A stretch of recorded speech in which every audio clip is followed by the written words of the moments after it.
mm, mm, mm, mm, mm, mm, mm, mm, mm.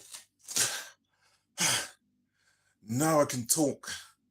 Now I can talk. Before I go into this discussion, which is about free speech, look at this top. You like this top? Okay, I'll be putting these tops on a merch store coming up in about 6 weeks' time. Okay, along with cups and t-shirts and hoodies. We'll be having these t-shirts also with eyes wide shut put across it. There's other t-shirts as well that I'll be also doing on this merch store. So if you like this top, eyes wide shut, you'll be able to get them soon on my merch store. So keep an eye out for that merch store. Now I want to talk to you about free speech. In Britain, this is only going to be a short video. Alright, I might have to do it in 2 parts. I want to talk to you about free speech in the UK. Free speech, it looks like, will be lost forever soon in the UK. Free speech will be lost forever soon in the UK. There's free acts,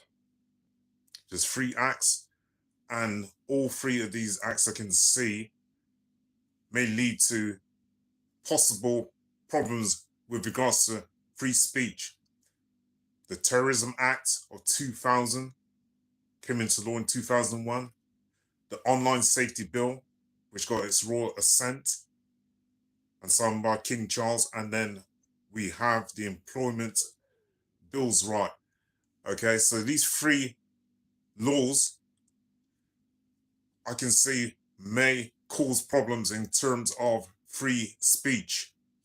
Now, the Terrorism Act, of 2000, they have now added on a clause in there somewhere which says anyone who's supporting Palestine, okay, or do any form of protest, now whether it's a peaceful protest or supporting Palestine, may get up to 14 years imprisonment. They may be arrested and given 14 years imprisonment for supporting the Palestinian regime. Now, are most of these people who are going to be supporting Palestine, are they actually supporting the terrorists, or are they really supporting what's going on in terms of the war there? They don't want to see the conflicts. They don't want to see the war because there's a lot of innocent people that are being injured and killed and maimed.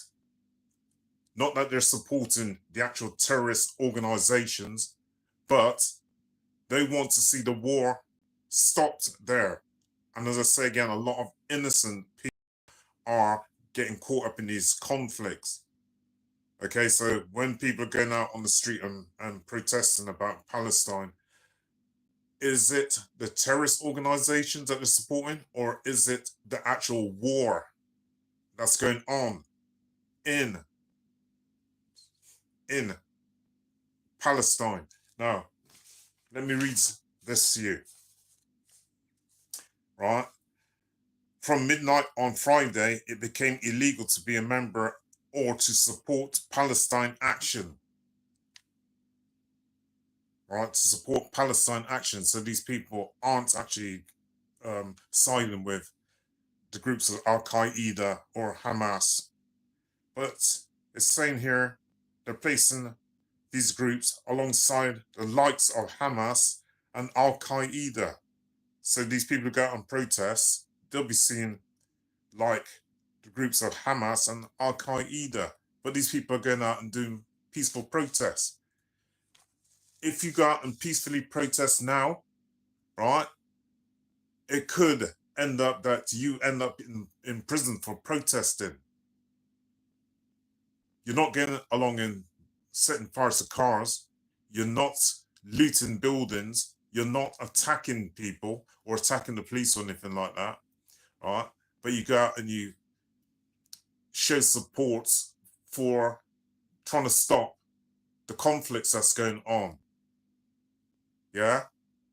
You're trying to stop the conflicts that's going on. And I say it again, and I'm going to stress this, the war that's going on, a lot of innocent people are being killed in these places. You've got the wars going on between Russia, yeah, and the Ukraine, and Iran and Israel. Now, there's a lot of innocent people that's been caught up in these wars, and they don't really want to see it. When you see a little child with a leg, I have to be careful of what I'm saying, because otherwise this video could get taken down with certain types of injuries. And you've seen young people, yeah, being maimed.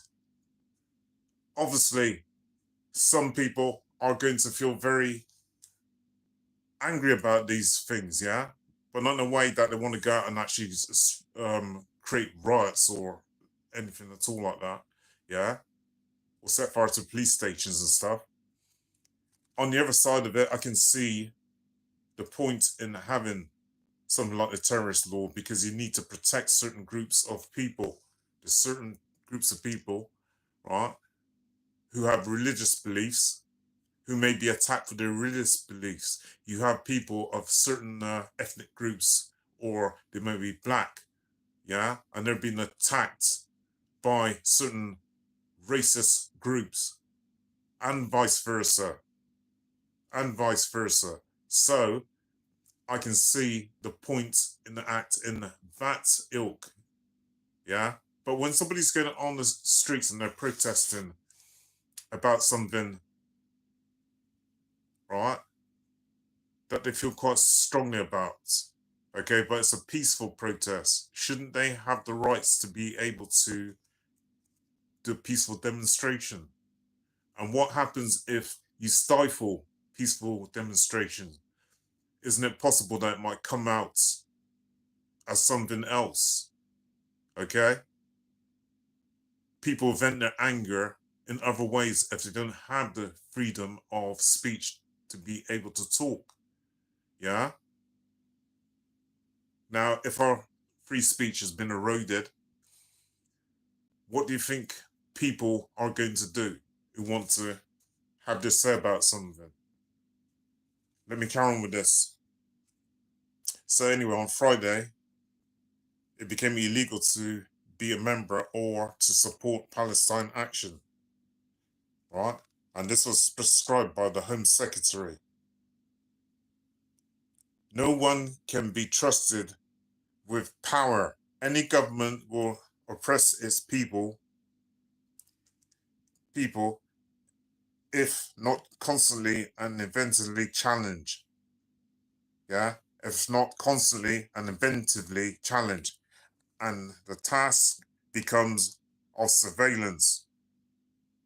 And the task becomes ever more urgent as new technologies of surveillance and control are developed. And the source for this is by a guy called George Monbiot of The Guardian. The UK government is run by a former human rights lawyer.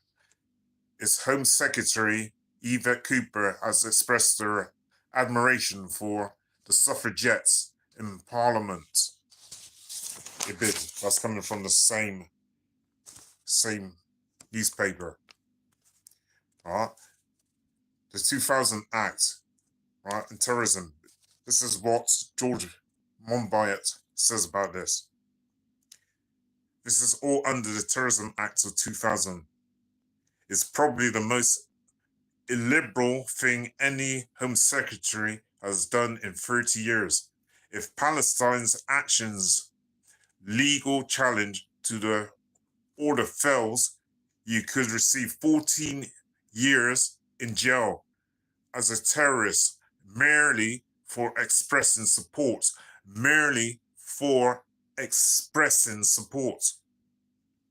Okay? It's a massive threat to the right to protest and to free speech. And I go on. In 2001, as the Act came into force, I warned that it could be used to ban non-violent protest groups, imprison those who support them.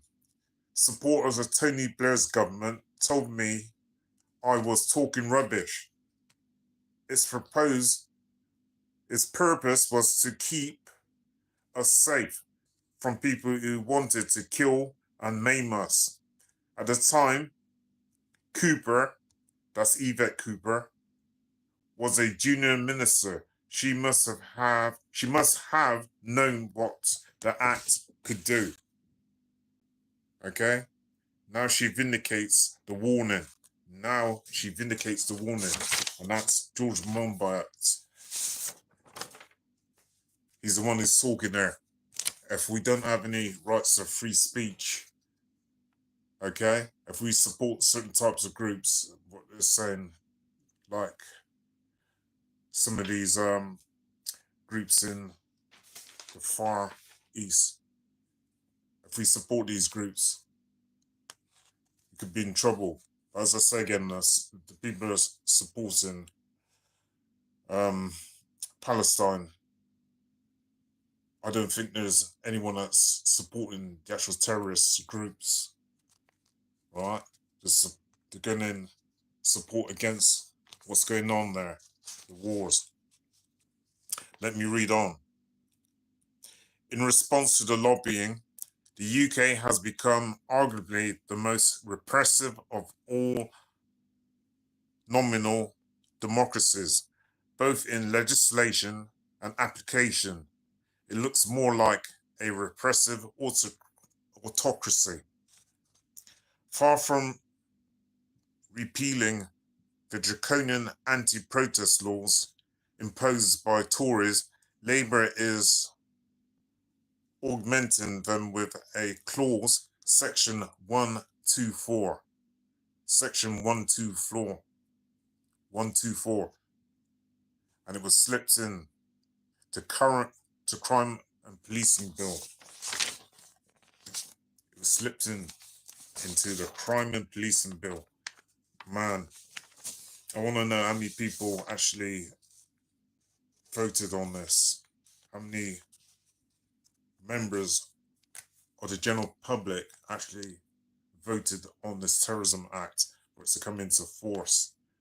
You see, there's a lot of acts that have been made and general citizens know nothing about these. All right?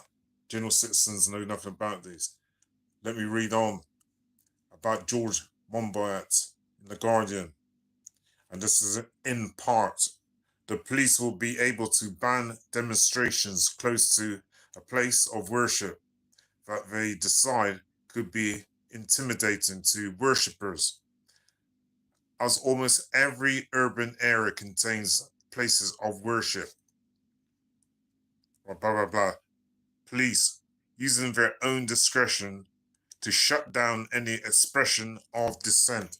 So the police can use their own powers of discretion, all right, and lock down the place, okay?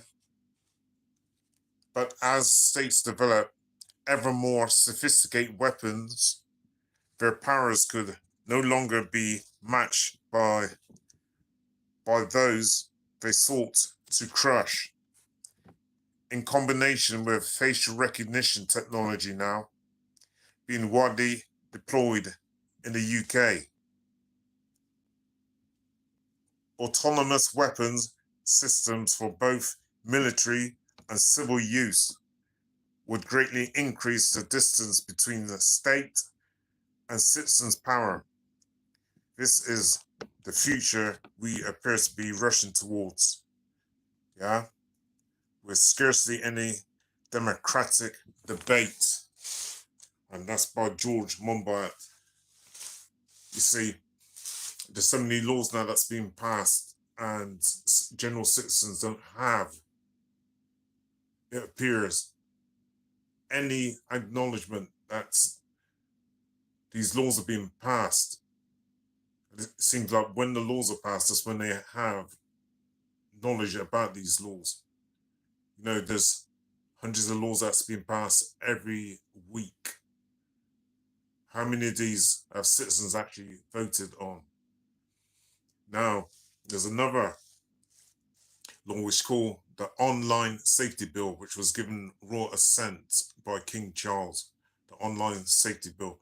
And I can understand having a bill to protect young people from abuse, or women from abuse, or people who may be from an ethnic minority background, from racial discrimination, or to stop bullying online, yeah, to stop these grooming gangs online. I could understand that.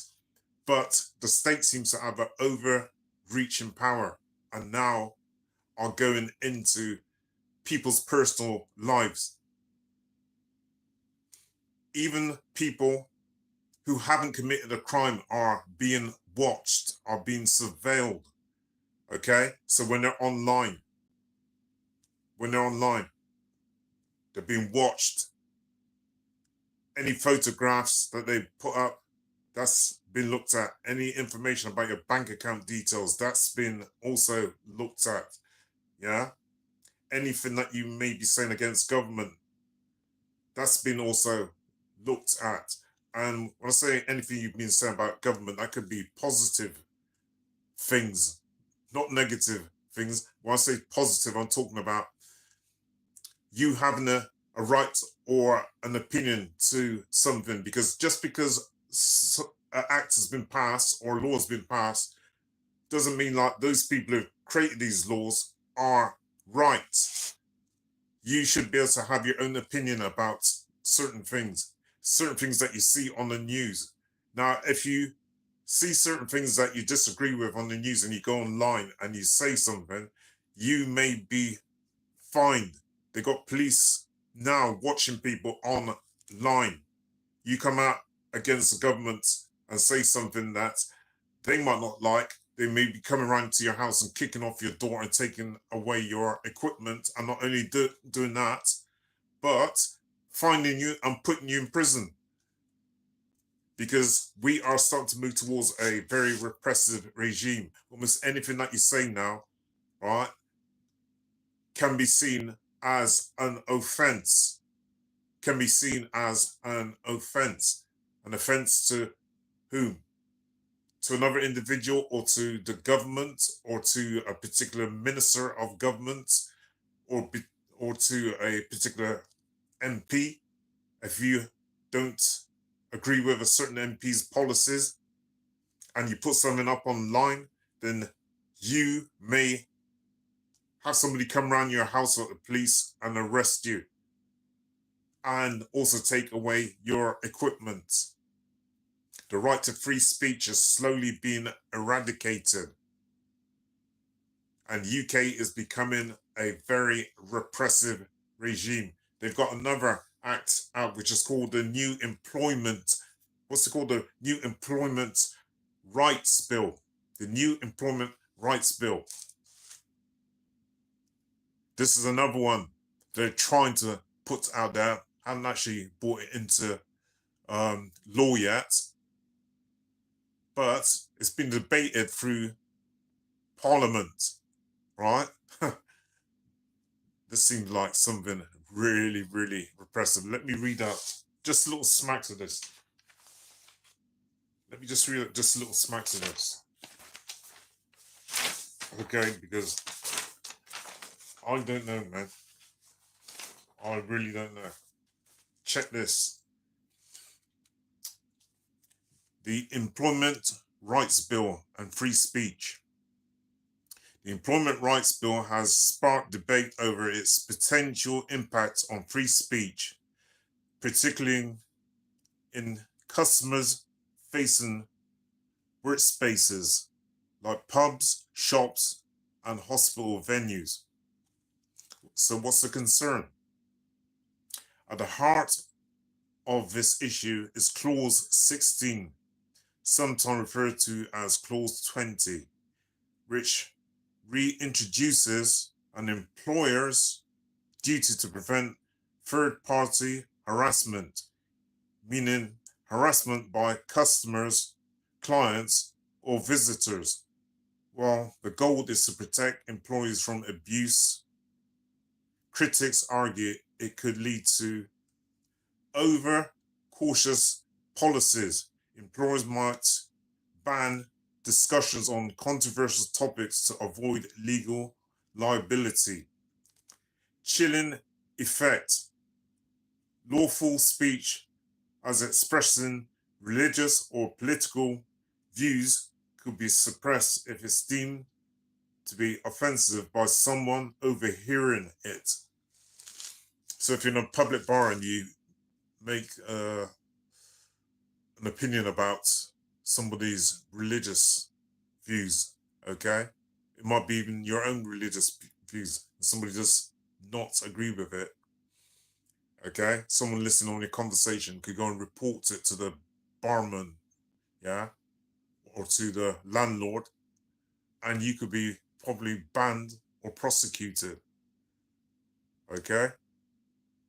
That is landlord. They could be banned or prosecuted if they don't do something.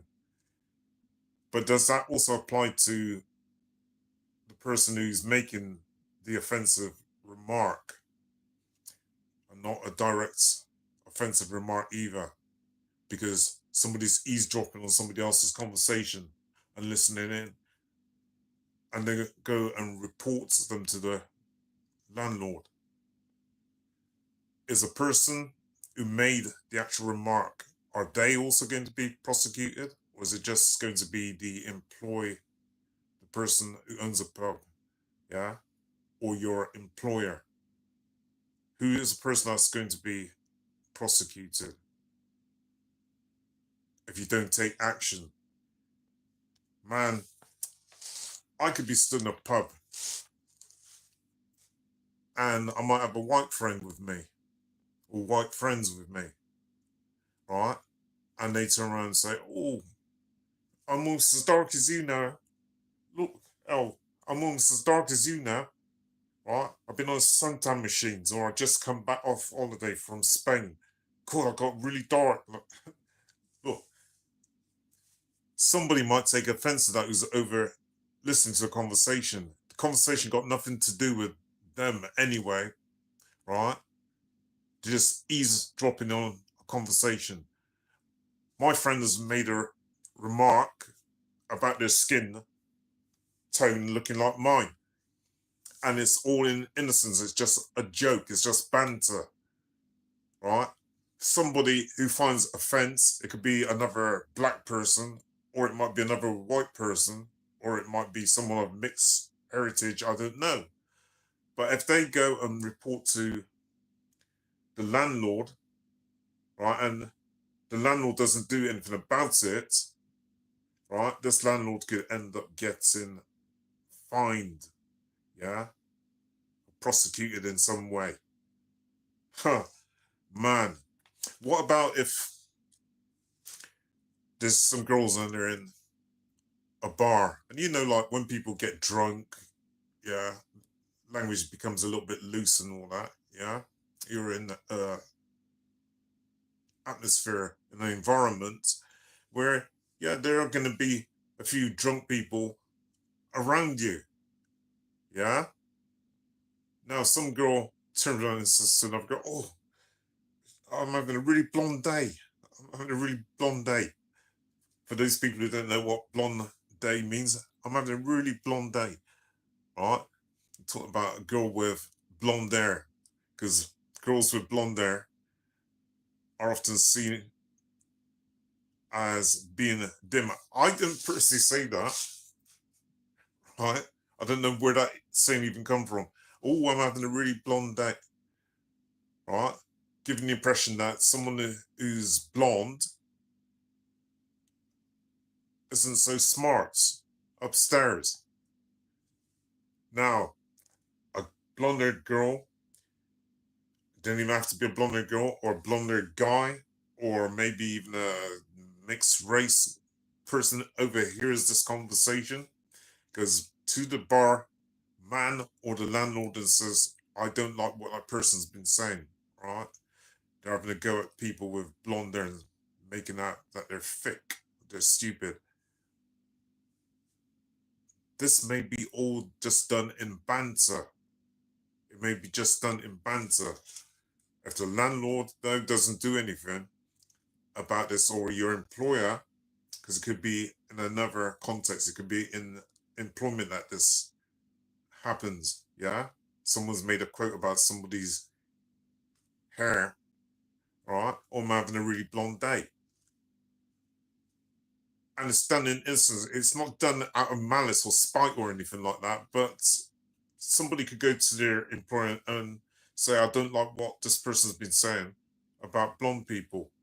Oh, and another thing is, I heard one guy talking to another guy about his skin tone, yeah, and looking really dark, like a black person up. And I don't agree with that. Also, what's to stop one employee from setting up another employee who doesn't like that employee, or a group of employees doesn't like one particular person, and sets them up? Yeah, sets them up, because that can happen also, right? They have something against a particular person, so they want to set them up and say, oh, this person said this, and it might be untrue. It may be untrue, because these group of people want to try and get that person out of the job. Let me go on. Right? So, I'm in this co-pilot. Just going to say copilot, because that's what it sounds like, but co-pilot. Right? So, I asked it some question. What types of sanctions may fall on the employer?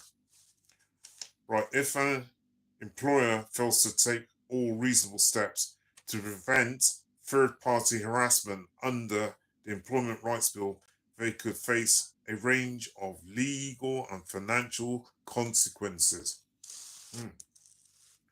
Employment tribunal claims.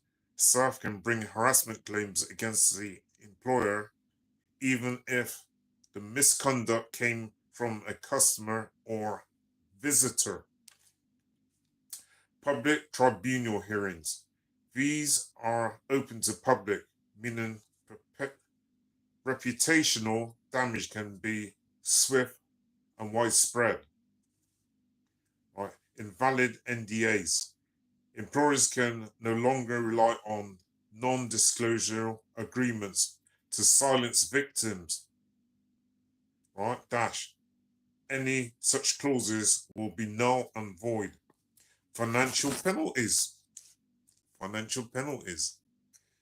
Compensation awards. Tribunals may order employers to pay damages for emotional distress, loss of earnings, or injury to feelings. Legal costs. Defending claims can be expensive, especially if the employer lacks proper documentation or policies. Yeah? So that's just a few of the sanctions. For employers. Okay? Whether you're a publican for a pub, or whether it's in a workplace situation, or maybe in a hospital, the employers there have responsibility now. Okay? Under this new rights bill, which is they're trying to put through Parliament at the moment. We're becoming such a repressive regime. Seriously. I think with all these laws, we are slowly becoming such a dystopic society, and soon free speech will have none at all. We'll have none.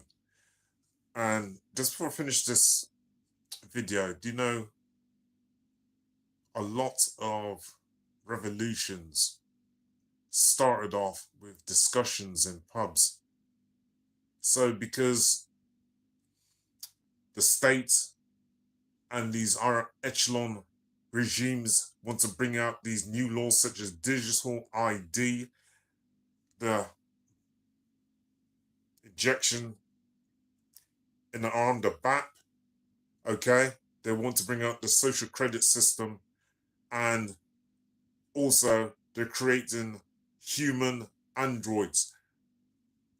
I think that these laws could have something also to do with that, because they're starting to, how would I say, because these institutions don't want the backlash of people coming back and saying certain things about the bills and policies that they are passing. Okay? So I think it adds a deeper effect. It's not just looking at the right to free speech, but I think the states have their reasons for wanting to try and curtail free speech, because there's a lot of things that's coming out under this new, how would I say, by 2030, yeah, they're talking about a total reset of the system. Yeah, a total reset of the system. And I think like that, these laws are coming in force to do with 2030 and a great reset. And a great reset. So they're putting all these laws and policies in position, ready for this great reset. Anyway, this is part one of this video, and I'm going to do a part two to this. I don't know when that will be as yet, but that'll be coming soon. And let me go back to this t-shirt. You like this t-shirt? Eyes wide shut with a little logo above. If you like this and you want to support my channel, all right, I'll be bringing out these tops within the next 6 to 8 weeks. Okay, also cups and mugs, hats, and hoodies as well, and also t-shirts with certain phrases on them. Anyway, this is Eldad Amara. If you like this video, you know what to do. Hit the like button. Thank you. This is Eldad Amara with my channel Eyes Wide Shut. Thank you.